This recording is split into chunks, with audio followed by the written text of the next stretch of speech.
출애굽기 17장 1절에서 16절 말씀 제가 읽겠습니다. 이스라엘 자손의 온 회중이 여호와의 명령대로 신광야에서 떠나 그 노정대로 행하여 르비딤에 장막을 쳤으나 백성이 마실 물이 없는지라. 백성이 모세와 다투어 이르되 우리에게 물을 주어 마시게 하라. 모세가 그들에게 이르되 너희가 어찌하여 나와 다투느냐? 너희가 어찌하여 여호와를 시험하느냐?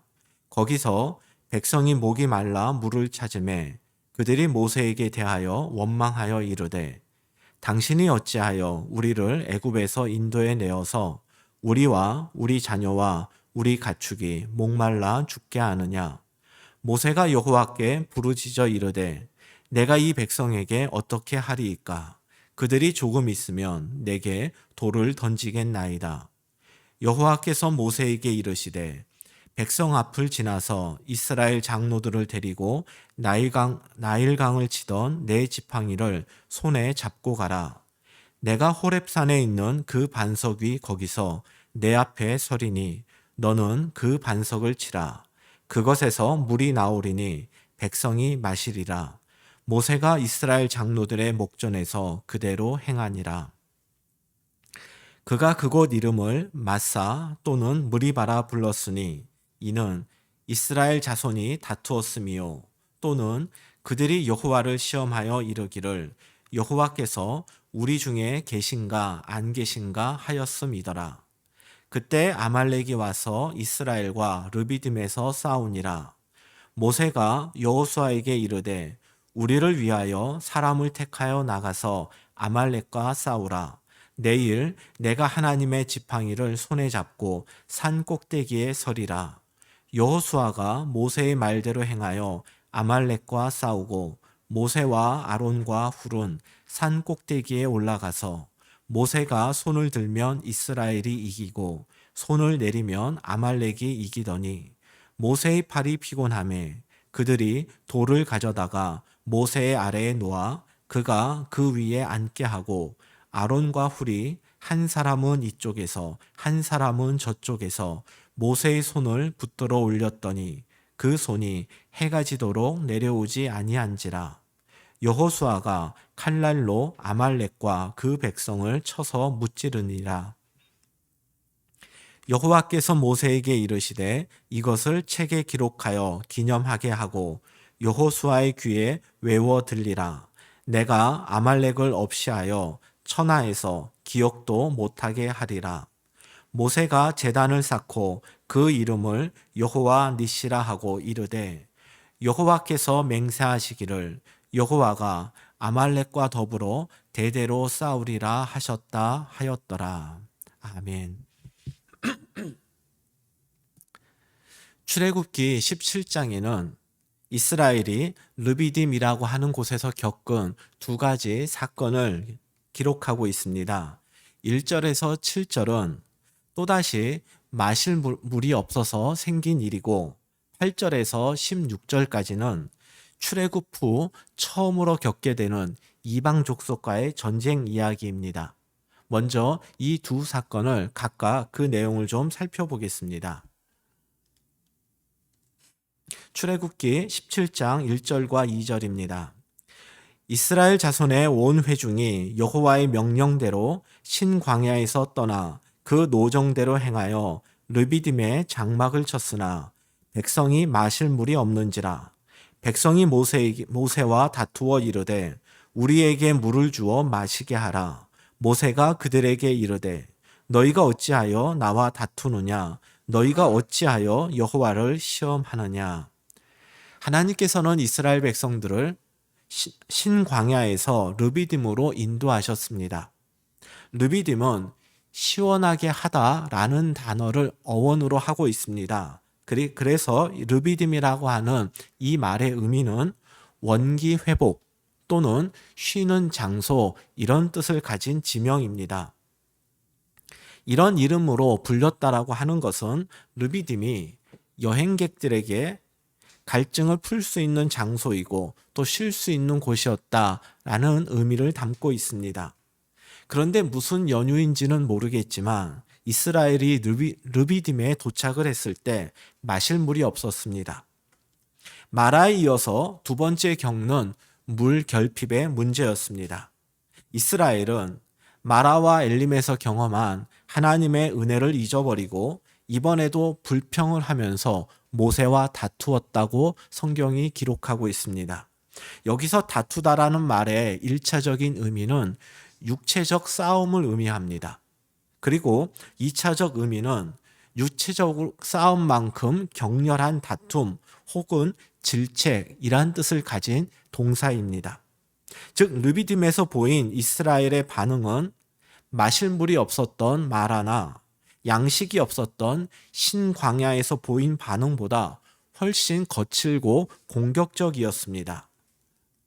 그래서 모세는 하나님께 기도하면서 그들이 조금 있으면 내게 돌을 던지겠습니다 라고 하나님께 말하였습니다. 모세는 마실 물로 인해서 곧 무력 시위를 벌이려고 하는 이스라엘을 향해서 너희가 어찌하여 나와 다투느냐? 너희가 어찌하여 여호와를 시험하느냐라고 책망을 했습니다. 여기서 우리가 주목해야 될 단어는 바로 시험입니다. 우리는 3주 연속으로 시험이라고 하는 단어를 보고 있습니다. 오늘 나온 이 시험은 지난 2주간 살펴본 시험과는 좀 다릅니다. 이전의 시험은 하나님께서 이스라엘 백성들을 시험하셨다는 의미로 사용되었는데 오늘 나온 이 시험은 하나님이 아니라 이스라엘이 하나님을 시험하는 뜻입니다. 하나님의 시험은 이스라엘의 믿음의 수준이 어떠한지를 알게 하는 것이었고 광야에서뿐만이 아니라 가나안에 들어가서 이스라엘 백성들이 지켜야 할 삶의 태도를 배우는 것을 목적으로 한 시험이었습니다. 그런데 이스라엘이 하나님을 시험한다라고 했을 때 이 시험의 의미는 무엇일까요? 출애굽기 17장 7절 하반절입니다. 그들이 여호와를 시험하여 이르기를 여호와께서 우리 중에 계신가 안 계신가 하였음이더라. 이스라엘은 하나님이 물 문제를 어떻게 해결하는지를 보고 하나님이 자신들 가운데 계신지 혹은 계시지 않는지 그것을 판단하겠다라고 지금 생각하고 있습니다. 이것이 이스라엘이 하나님을 시험한 내용입니다. 이러한 이스라엘의 시험의 문제점은 잠시 뒤에 살펴보기로 하고 먼저 하나님께서 이스라엘 백성들의 물 문제를 어떻게 해결해 주신지를 보겠습니다. 17장 3절입니다. 거기서 백성이 목이 말라 물을 찾으매 그들이 모세에게 대하여 원망하여 이르되 당신이 어찌하여 우리를 애굽에서 인도해 내어서 우리와 우리 자녀와 우리 가축이 목말라 죽게 하느냐. 여러분 이 3절에 나오는 이스라엘 백성들의 원망이 익숙하지 않습니까? 출애굽기 16장 3절입니다. 이스라엘 자손이 그들에게 이르되 우리가 애굽 땅에서 고기 가마 곁에 앉아 있던 때와 떡을 배불리 먹던 때에 여호와의 손에 죽었더라면 좋았을 것을 너희가 이 광야로 우리를 인도해 내어 이 온 회중이 주려 죽게 하는도다. 양식이 떨어진 신광야에서 이스라엘이 했던 원망과 지금 르비딤에서 이스라엘이 하고 있는 원망이 똑같습니다. 14장 1절입니다. 그들이 또 모세에게 이르되 애굽에 매장지가 없어서 당신이 우리를 이끌어내어 이 광야에서 죽게 하느냐? 어찌하여 당신이 우리를 애굽에서 이끌어내어 우리에게 이같이 하느냐? 애굽 군대에게 쫓기고 홍해가 앞길을 가로막았을 때 그때 이스라엘의 원망과 물이 없고 먹을 양식이 없어서 했던 원망과 모든 이스라엘의 원망이 지금 동일합니다.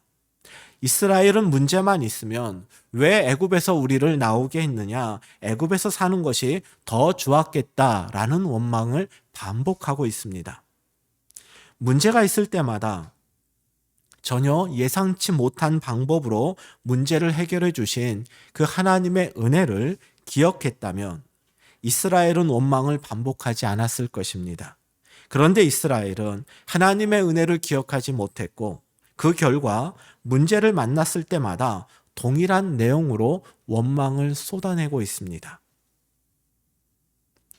4절 말씀 17장 4절입니다. 모세가 여호와께 부르짖어 이르되 내가 이 백성에게 어떻게 하리이까? 그들이 조금 있으면 내게 돌을 던지겠나이다. 내가 이 백성에게 어떻게 하리이까? 이 질문은 하나님께 문제 해결 방법을 묻는 질문입니다. 동시에 하나님, 도대체 얘네들을 어떻게 하면 좋을까요? 반복된 문제 앞에서 원망을 반복하는 이스라엘을 보면서 느낀 답답함을 지금 모세가 하나님께 토로하는 것이기도 합니다. 이에 대해서 하나님께서 모세에게 이와 같은 말씀을 하셨습니다. 출애굽기 17장 5절과 6절입니다.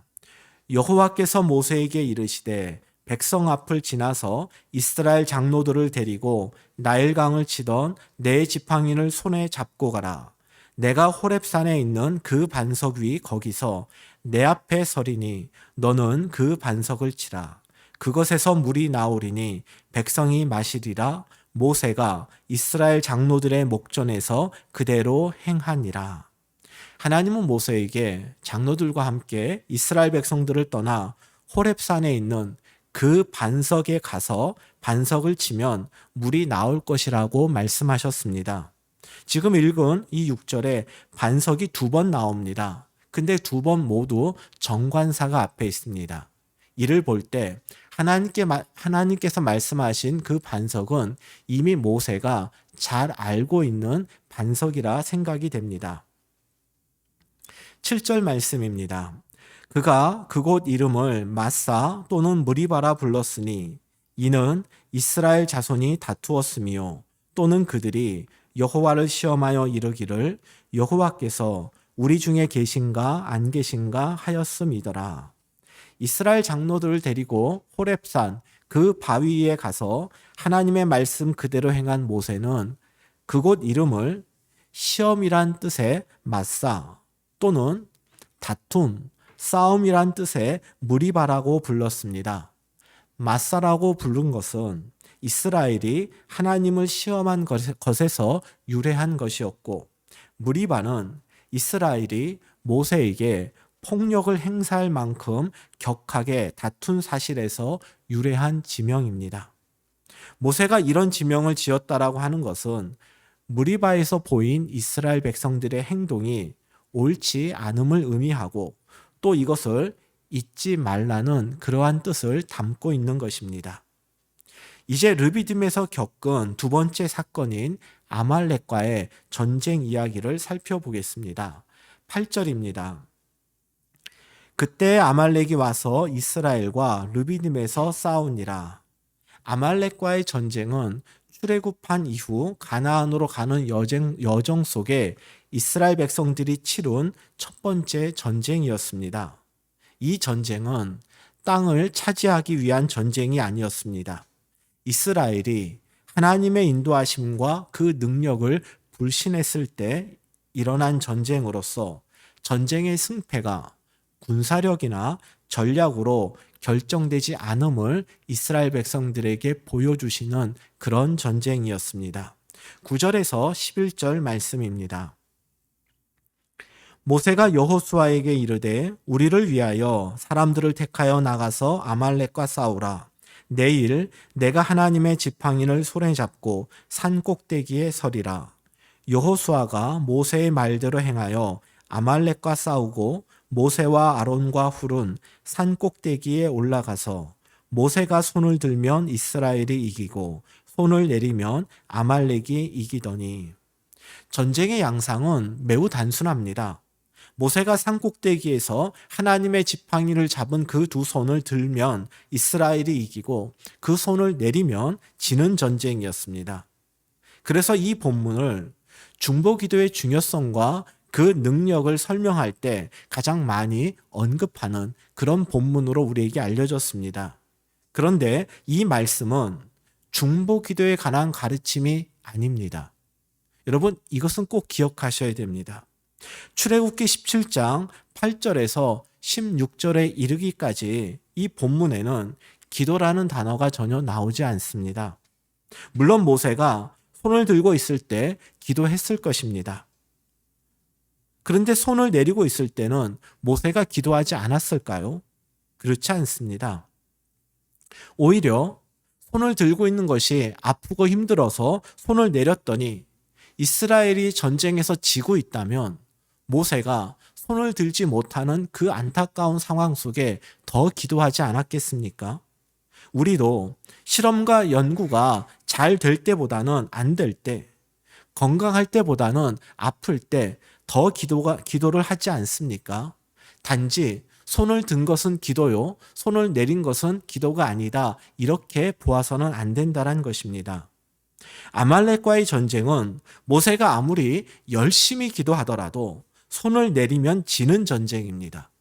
즉, 이 전쟁의 승패는 모세의 기도가 아니라 그의 손이 현재 어디에 있느냐에 따라서 결정되는 그런 전쟁이었습니다.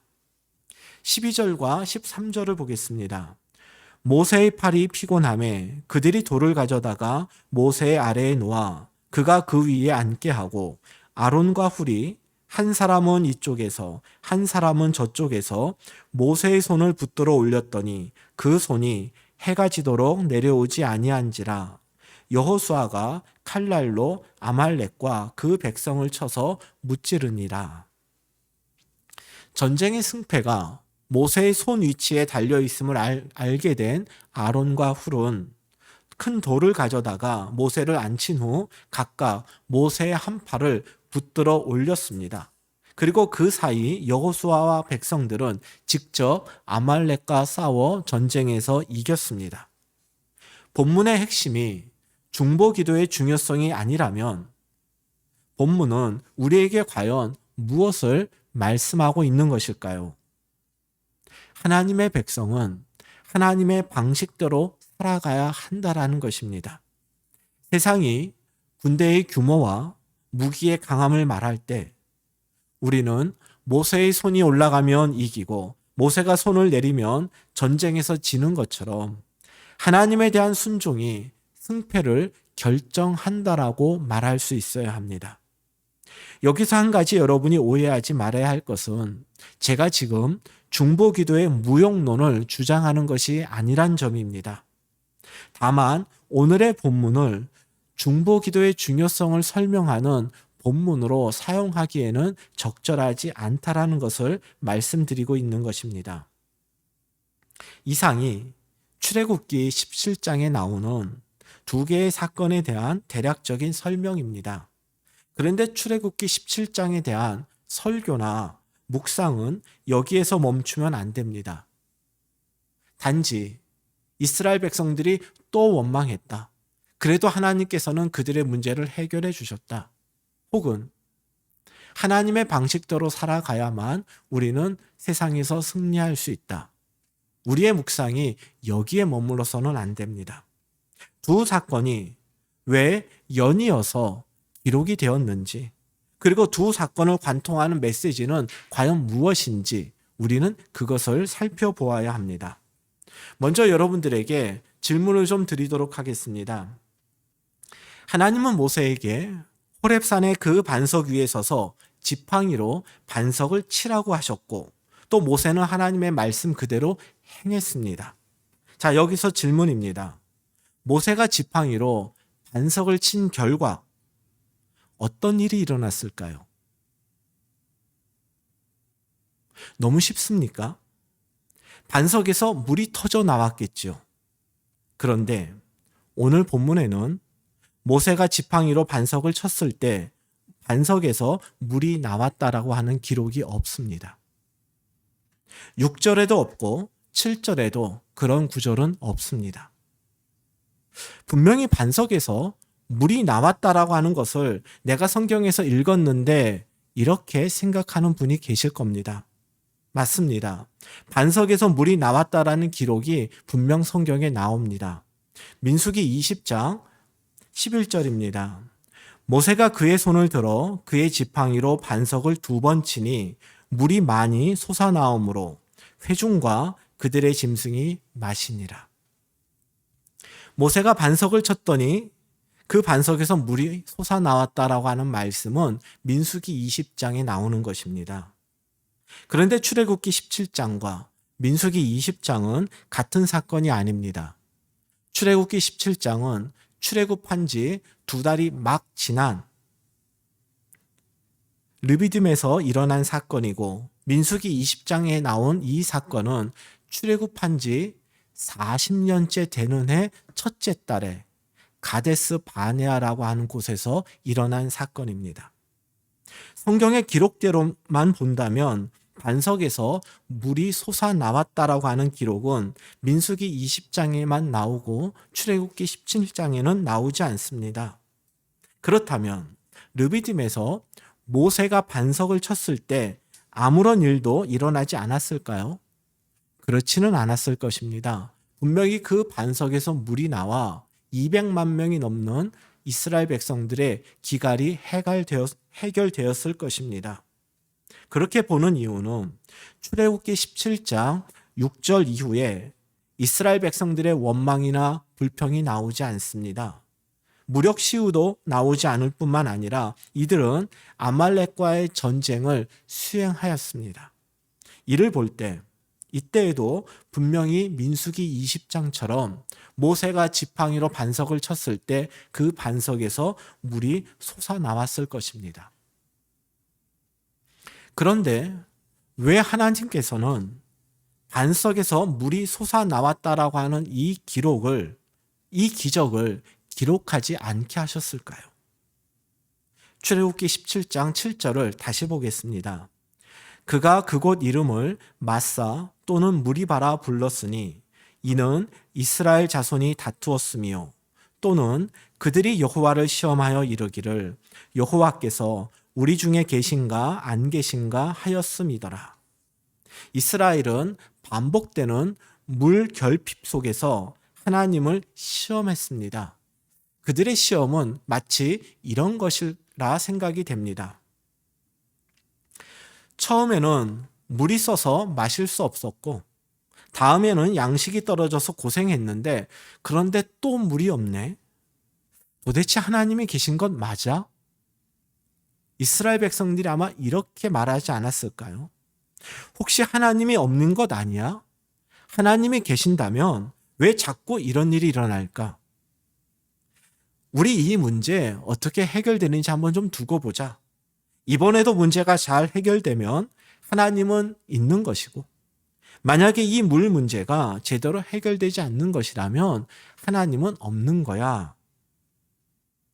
이스라엘은 이와 같이 물 문제의 해결 여부로 하나님이 자신들 가운데 계신지 혹은 계시지 않은지를 판단하려고 했습니다. 그런데 하나님께서는 반석을 통해 이스라엘의 물 부족 문제를 해결해 주셨지만 이것을 기록에 남기지 않으셨습니다. 여러분, 이것이 의미하는 바가 무엇일까요?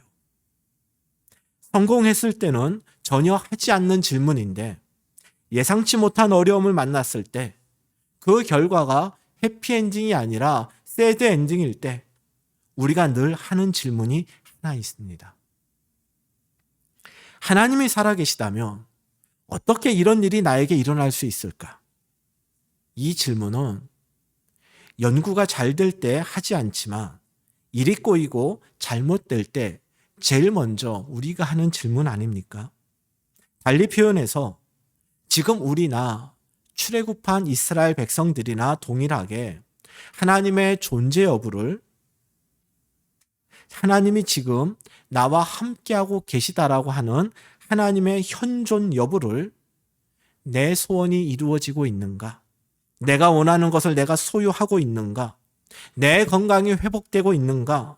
실험과 연구가 잘 되고 있는가? 논문이 원하는 저널에 실리고 있는가? 우리는 그 여부로 판단하고 있습니다. 이것이 우리의 모습이요, 이스라엘 백성들의 모습이었습니다.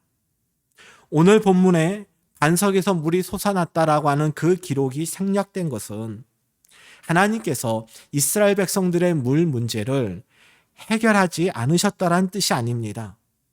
이스라엘 백성들의 시험, 곧 물 문제 여부로 하나님의 현존 여부를 판단하겠다라는 그 생각이 잘못되었다라는 것을 말씀하고 계신 겁니다.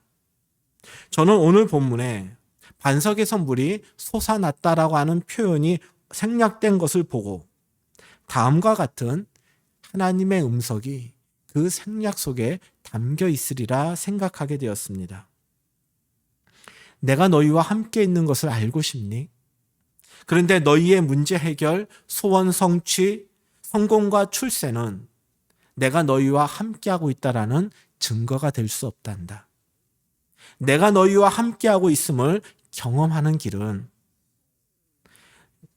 다른 데 있는데 너희는 왜 너희가 원하는 것을 얻는 것으로 판단하려고 하고 있니?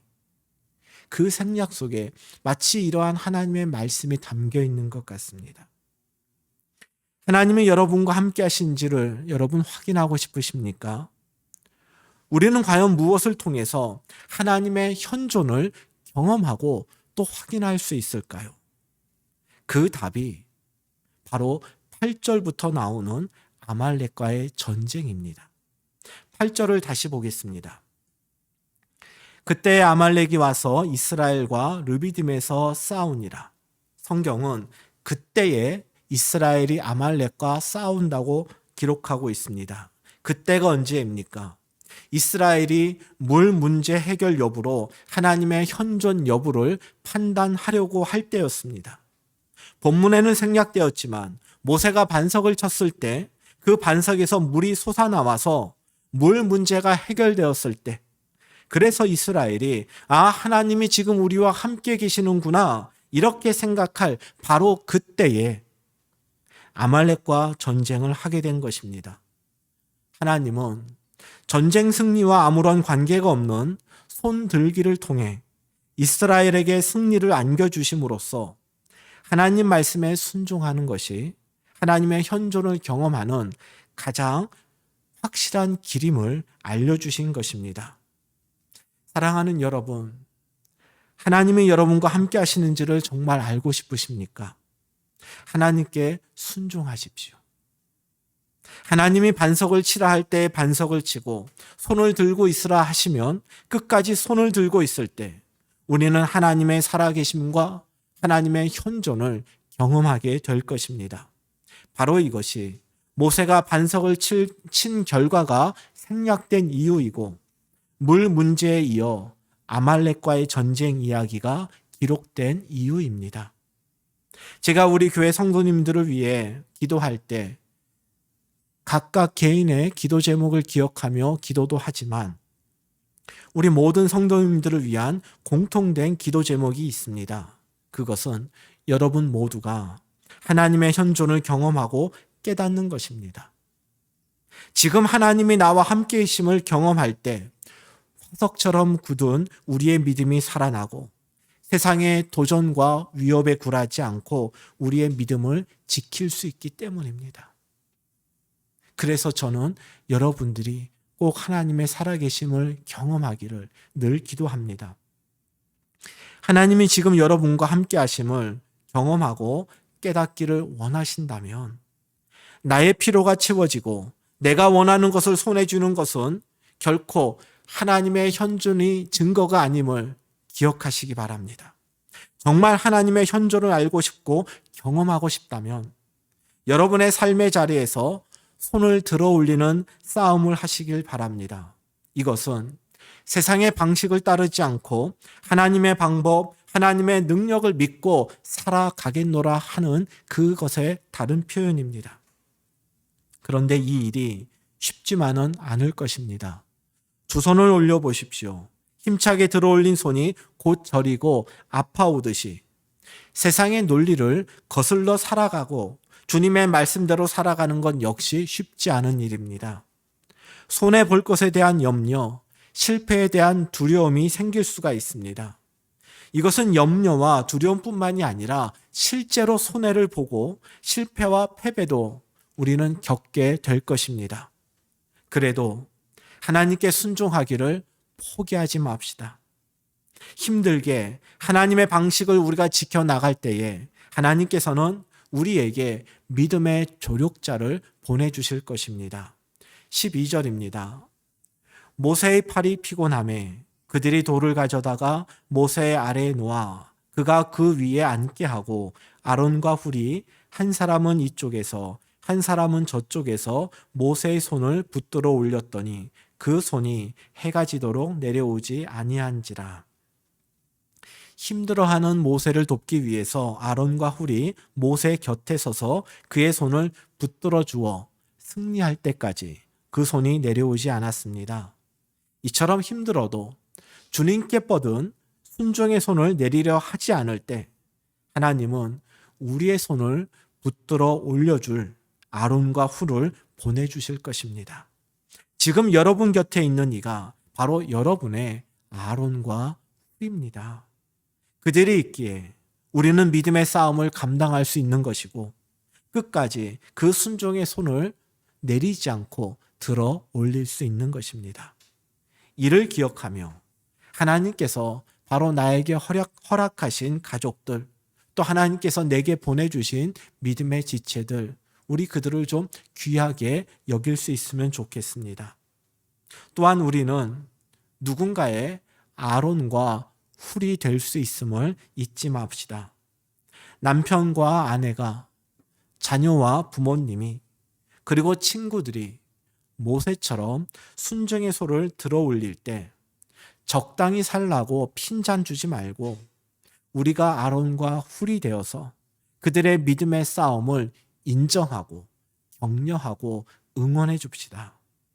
우리가 그들을 손가락질하면 하나님 말씀대로 살아가고자 애쓰는 그들이 더 힘들어하지 않겠습니까?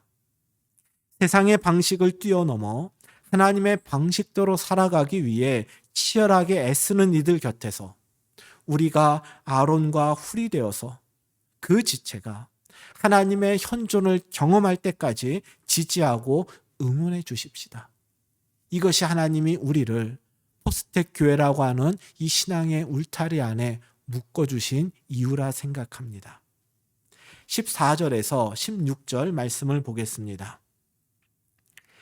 여호와께서 모세에게 이르시되 이것을 책에 기록하여 기념하게 하고 여호수아의 귀에 외워 들리라. 내가 아말렉을 없이 하여 천하에서 기억도 못하게 하리라. 모세가 제단을 쌓고 그 이름을 여호와 니시라 하고 이르되 여호와께서 맹세하시기를 여호와가 아말렉과 더불어 대대로 싸우리라 하셨다 하였더라. 하나님은 모세에게 아말렉과 싸워서 이긴 그 승리를 기록하여 후손들에게 알리라 하셨습니다. 그래서 모세는 제단을 쌓고 그 이름을 여호와 니시라 하였습니다. 니시는 깃발이란 뜻입니다. 즉 여호와 니시는 여호와는 나의 기 이런 뜻입니다. 여기서의 깃발은 군대의 깃발을 뜻합니다. 즉 여호와는 나의 깃발이란 말은 나 이스라엘은 여호와 하나님이 대장 되시는 군대에 속해 있는 사람이다 이런 뜻입니다. 즉 우리는 언제나 우리의 삶을 이끌어 가시고 우리의 대장 되시는 하나님과 늘 함께 살아가는 존재다 이런 뜻입니다. 바로 하나님의 현존을 깨닫고 지금 내가 하나님과 함께하고 있다. 하나님이 나와 함께하고 계시다 하는 믿음의 고백을 담은 표현이 여호와 니시인 것입니다. 말씀을 정리하겠습니다. 하나님의 현존을 경험하는 것은 모든 신앙인들의 바람일 것입니다. 그런데 이것은 내가 원하는 것을 얻거나 내 문제가 해결되거나 나의 성공과 출세로서 경험되는 것이 아닙니다. 우리가 원하는 것으로 하나님이 계신지 안 계신지를 판단하려 한다면 우리의 삶의 자리는 하나님을 시험하는 맞사요, 다툼이 일어나는 무리바가 될 것입니다. 그러나 우리가 철저하게 하나님께 순종하고 하나님의 방식을 따를 때 여호와 니시, 나는 여호와 하나님께 속한 군대의 일원으로서 하나님과 동행하며 하나님이 나를 책임지고 하나님이 나를 보호해 주신다라고 하는 이 믿음의 고백을 하게 될 것입니다. 너무 힘들어서 끝까지 순종하지 못할 것 같을 때 내 손을 붙잡고 있는 아론과 훌이 있음을 기억하시기 바랍니다. 혹시 아론과 훌처럼 지금 내 손을 붙잡아주는 믿음의 지체가 보이지 않는다 할지라도 낙심하지 마십시오. 아론과 훌보다 더 뛰어난 분이 우리 곁에서 우리의 손을 붙들고 계십니다. 이와 관련해서 꼭 여러분들이 기억했으면 하는 찬송가 한 곡을 소개하려고 합니다. 지금 제가 소개할 찬송에 대한 설명은 우리 지난해 캠퍼스 추수감사 예배 때 설교해 주신 연세대학교 신학과 김학철 교수님이 유튜브에 올린 영상을 요약한 것입니다. 그 영상을 함께 보면 좋을 텐데 저작권 문제가 있어서 이 영상이 제대로 송출이 안 될 염려가 있고 또 그 분량이 좀 길어서 우리 설교 시간에 함께 보기는 좀 어렵습니다. 그래서 제가 그 내용만 간추려 말씀드리려 합니다.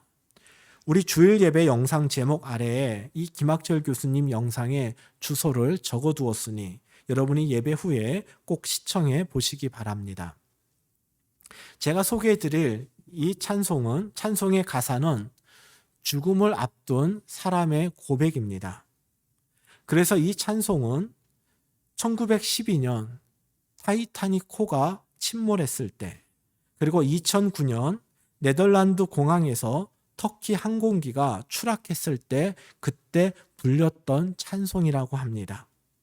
그런가 하면 1927년부터 영국 축구 FA컵 결승전마다 현장의 모든 사람들이 경기 전에 일어나서 함께 부르고 지금까지 부르고 있는 찬송이라고 합니다. 2012년 런던 올림픽 개막식에서도 이 찬송가가 불렸다고 합니다.